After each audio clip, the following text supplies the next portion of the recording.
All right, welcome to another lunch break webinar, and we are excited not only because it's another beautiful Friday, but mainly excited because 2015 is here. Whether you're a large corporate entity and you've already finished out your projections for each quarter, or you're working to iron out some of those projections and kickstart your raising capital to fund some of those projects or those things you're going after, those solicitations that you're wanting to Welcome to another lunch break webinar. wanting to research. So listen to this. Not only do you get a chance to sow in to a new year, a new month, a new week, to sow into your job, your your family, your own life, regardless where in those different areas of your life may be. We are in front of a new month, a new year, and again, regardless of what level you are at a big corporate entity or a one person entity, you have the opportunity to project 2015, to be intentional with lining up the efforts and the things that we need to go after, to whether it's raising capital for those funds we'd like to go after, or if it's just kickstarting a new project that you're wanting to go after in 2015. Well, it's here.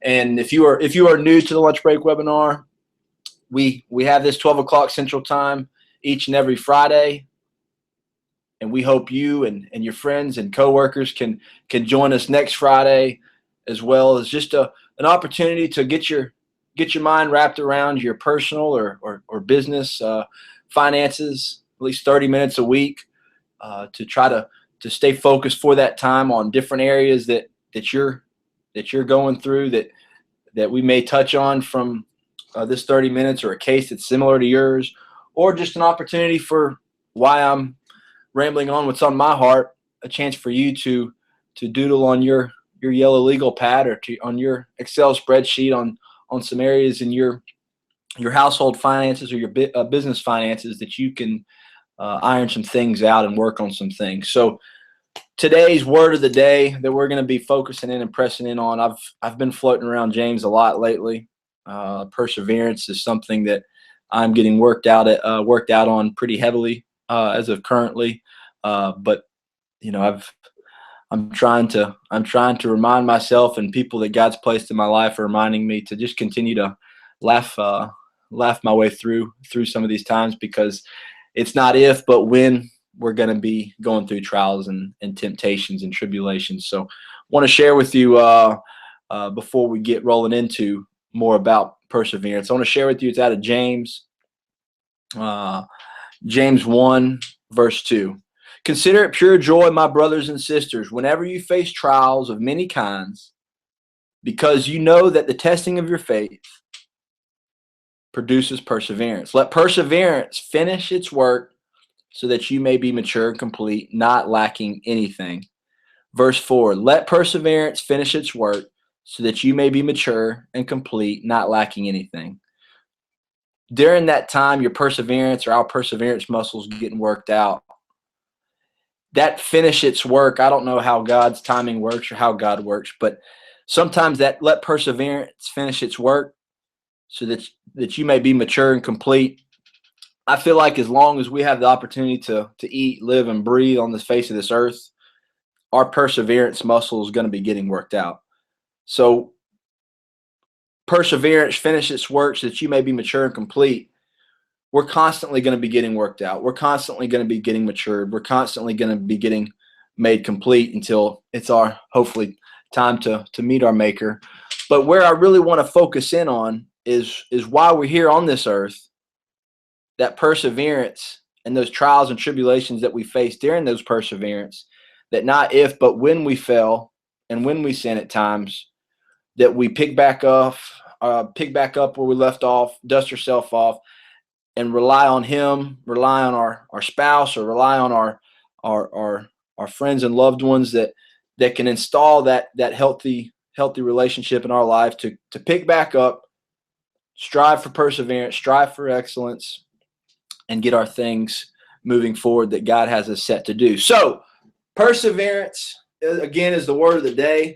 And you best believe we will find a way to tie back in our finances with perseverance. Again, those of you that are not new to the lunch break webinar, we will either be going over someone's question throughout the week or going over a case that's popular, that's currently popular or been popular, that's standard in most household or businesses. But yes, again, if you are not new to here, you will shortly see, or that we will find a way to tie back in being intentional with our income to perseverance. So currently, perseverance in my life is heavy again right now in my life and my wife's life, because 2014, as some of you know, has been a neat year. Had the opportunity to separate from the government contracting industry and into a mission that I feel like God's got me and my family set on for the remainder of our lives. So inside of that niche of being intentional with your income, some of those common sense things that aren't so common anymore. But through that, I've faced humility, I've faced rejoice, I've faced sadness, I've faced trials and tribulations. This past year, 2014, has been absolutely amazing. Don't take this the wrong way for needing or wanting any sympathy, but the perseverance has been tried and tested stronger now than it ever has been, because of the newness of everything that I have very little experience on, meaning running or trying to run a successful operation or organization that can sustain revenue while hopefully impacting people's relationships with our good Lord and Savior. So, and how I do that is whenever you are going through a trial or whenever you are going through a tribulation, not if, but when, the practices and the values that we stand on heavily here at Financial Storehouse are going to prepare us, not if, but when we go through those trials and tribulations, when our perseverance muscle is getting worked out extremely hard. As we know, some of us that have lived longer than others, your muscles getting worked out heavier in some seasons of your life, and sometimes that perseverance muscle is not getting worked out as hard or heavier. But sometimes in our lives, we're going to be getting worked out extremely hard, and sometimes not so much. But when that perseverance muscle gets worked out hard, the philosophies here and the values we stand firm on here at Financial Storehouse are going to soften the blow for you, for your employers, for your team, for your family members, so that when you go through those blows or when you go through those hard times in the subject of finances, this is going to help you get through those hard times. So for an example, while I'm sharing to us just some personal testimonies, we were fortunate enough and blessed to have our second child in November, a couple months ago on January 4th. So he's just over 2 months old. So with that said, we also had our firstborn turned 2 yesterday. Yay! So we are rocking and rolling over here at the Schmidt household. 2 kids under 2, enjoying the process of learning how to try to create success in the marketplace. So all this stuff happening all at the same time, where due to some of those things, the revenue and the income for our household in 2014 wasn't like previous years. Maternity leave, or my wife's an occupational therapist. She was working a couple days a week before the second baby Bennett came. So those things went away, and the expenses that we still have are still there. So as we go through this vulnerable time, or as we go through this perseverance muscle being worked out heavily in our lives, it's preparing us for this time, for those things financially that take place, that softens the blow a little bit. For an example, when the car goes down and it needs a new battery, or when the tires went out, you got that storehouse fund, or we got that storehouse fund sitting there to write that check for the 4 new tires, that doesn't make that unfortunate situation turn into a nightmare that ruins the week. again, we have to prepare ourselves for those situations, and not only just for preparing ourselves for the bad things, but creating that margin in our life, creating that um, that breathing room in our life, that where we are going through step 2 of eliminating all of our non-mortgage debts, and then we achieve step 3 of creating 3 months of expenses saved in our storehouse fund. When we're getting to that point, when the not so bad things are happening and things are going well, we have that prosperity. We have, again, that breathing room, again, that margin in our lives to enjoy giving more, or to enjoy developing a relationship with our spouse, or with our faith, or with our coworkers, or whatever your case may be, if, regardless single or have a spouse. But you have that, and we're talking right now on the subject of financial margin, financial breathing room, but it bleeds into other areas of your life, to having that relational breathing room, regardless of what you are in your day-to-day life, as far as what your job description is, or whatever it is that you do on a day-to-day basis. By having this conversation of financial breathing room, it's going to empower you and increase your value while you're at your workplace, or while you're looking for work, or while you're developing a relationship with someone. It just is going to bleed in all those different types of areas. So perseverance, that's a short testimony on myself and my wife, on how perseverance and how we can position ourselves for when those rainy days come that our grandmother used to tell us about, not if those rainy days come. So if you have any questions or concerns during the week, I don't care if they're praise reports on you had a big breakthrough, or if it's a concern and you're financially bleeding or anywhere in between, please email me at david.schmidt@financialstorehouse.com, or at info@financialstorehouse.com. We'd love to reach out to you to be able to impact your case and your situation. So also want to plug, encourage, and invite and plant the seeds in your friends and coworkers' life to join us for any other lunch break webinars in the future. So we'd love to hopefully impact not only your life, but one life at a time, for your lifetime, and hopefully the generations that you're able to impact after you. So I want to go into another person outside of myself and my wife's testimony, but another popular case in the form of just household finances, managing household finances, that I've been getting emailed on lately, is the popular conversation of when to buy a home. And again, if you're not in this situation, please consider chew on these concepts, so that you can hopefully prepare or enlighten someone, or encourage someone to take these steps. Here we try to rush into the American dream as quick as possible, whether it's the putting 3% down on a home and getting in there as cheap as possible. I want to encourage you, or someone that you may know, to take your time getting into a home. Yes, I want us all to be, hopefully at some point, debt-free, even including that mortgage on our home.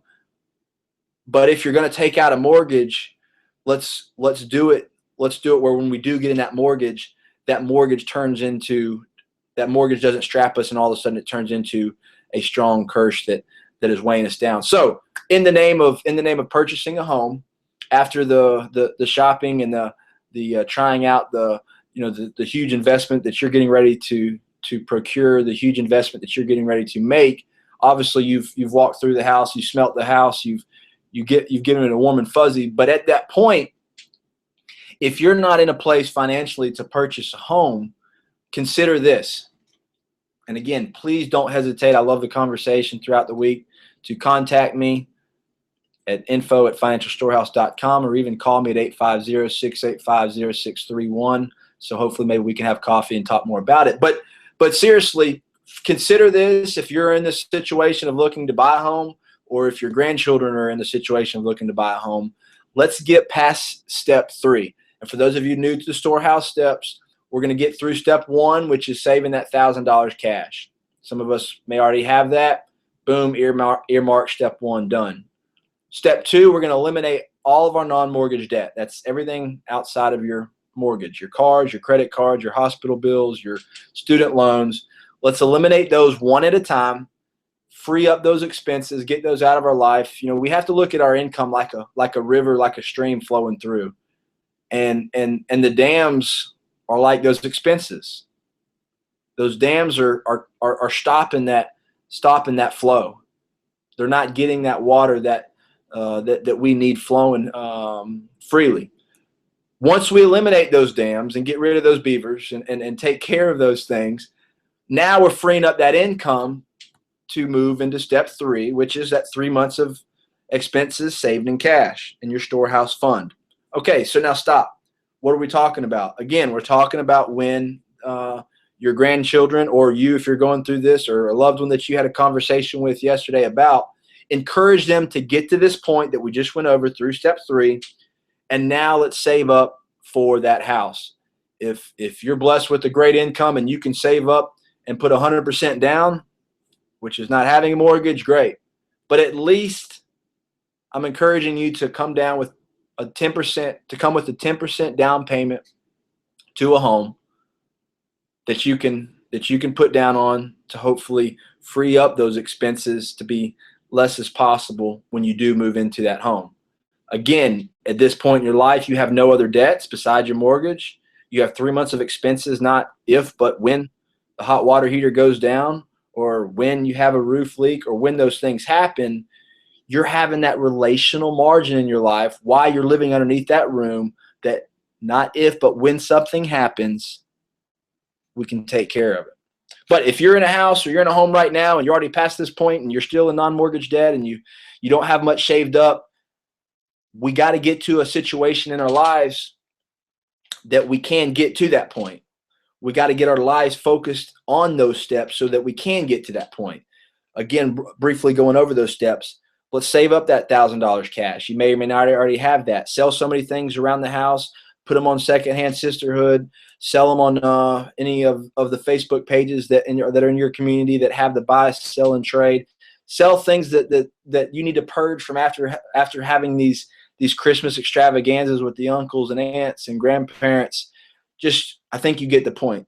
Next thing you know, you realize you'll have $500 or close to $1,000 of stuff you just sold to get through that step one. Step two, if it involves getting rid of debt quicker and you feel led to sell your truck or to sell your vehicle, let's do that. We want to eliminate all that non-mortgage debt.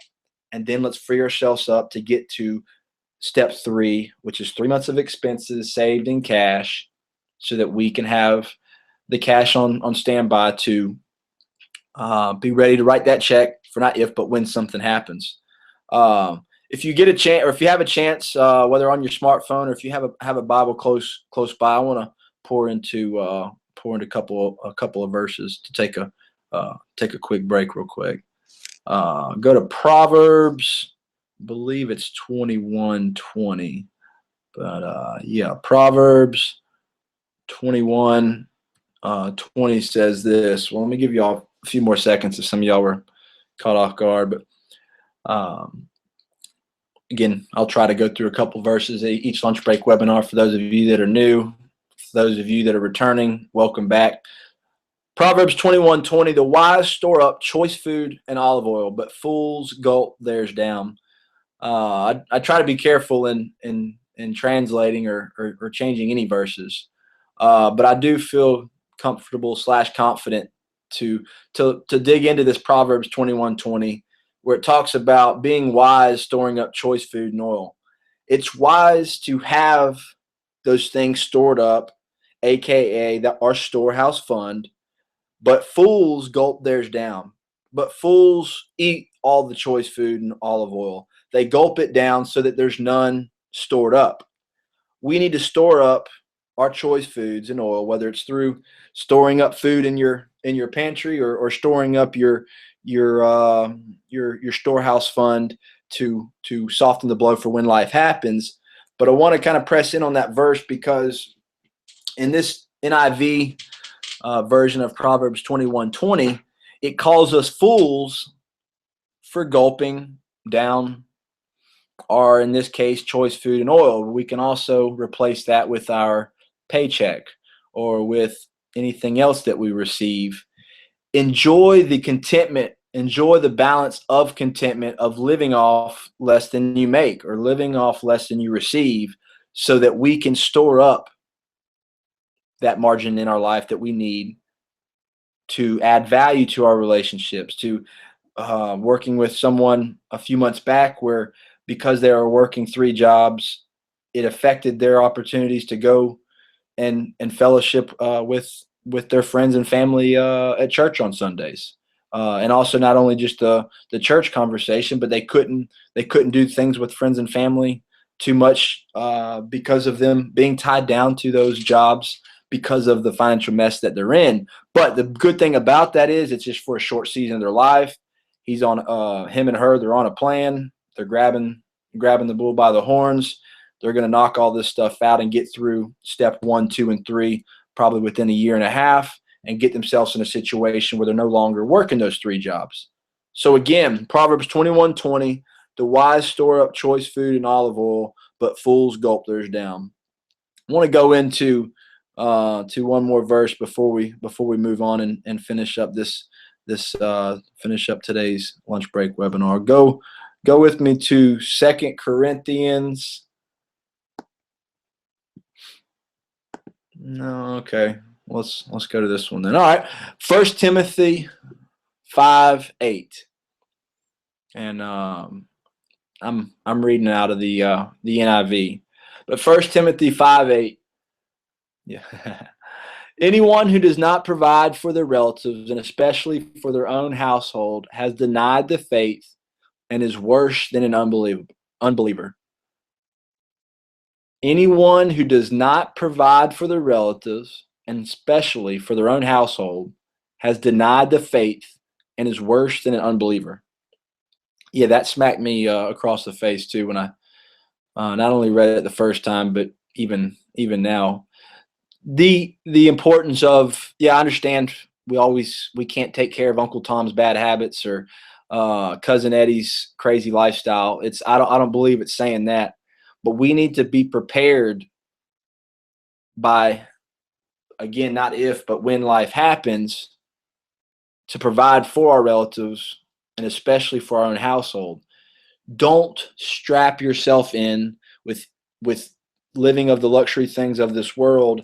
That's a whole nother webinar, a whole nother conversation. Not that those luxury things of this world are bad, but if you can't afford them, and if you're having to go into debt to be a slave to the lender, I encourage you to pray, ponder, discuss that conversation with your partner, with your spouse, on if it's worth locking in that luxury item if we can't pay cash for it. But don't strap yourself down. Don't take away that opportunity to use the income that you've been blessed with to give more, to save more, to live more. Because as we strap ourselves, as we become and opt in to becoming slaves, and why I use that word is if you're still around in Proverbs 22:7, it speaks about the borrower is slave to the lender. And I love the verse that goes right in front of it, 22:6, Proverbs 22, verse 6. Train up the child the way they should go. As they grow older, they will not depart from it. And oh, by the way, here comes verse 7.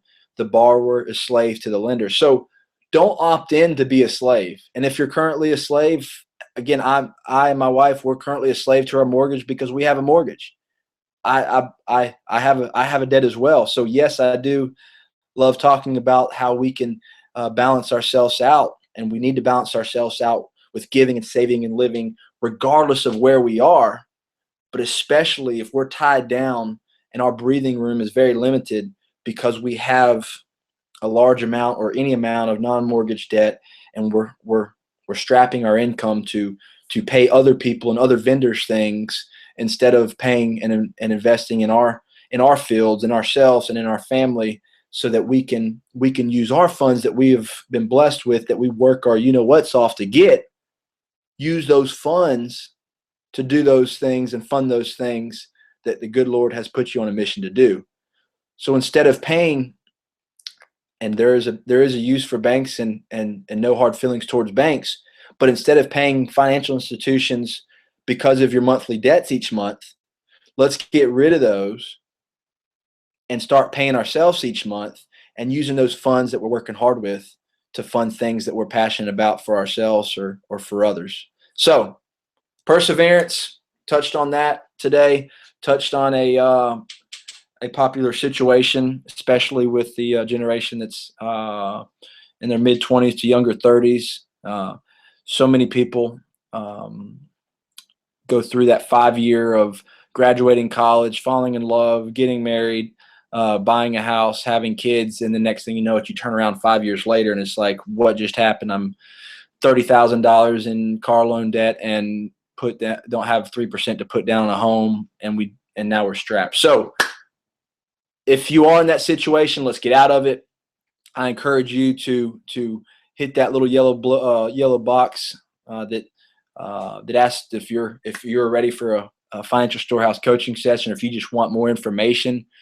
Hit on that yellow box and give us your name and email address, and we'll stay in touch.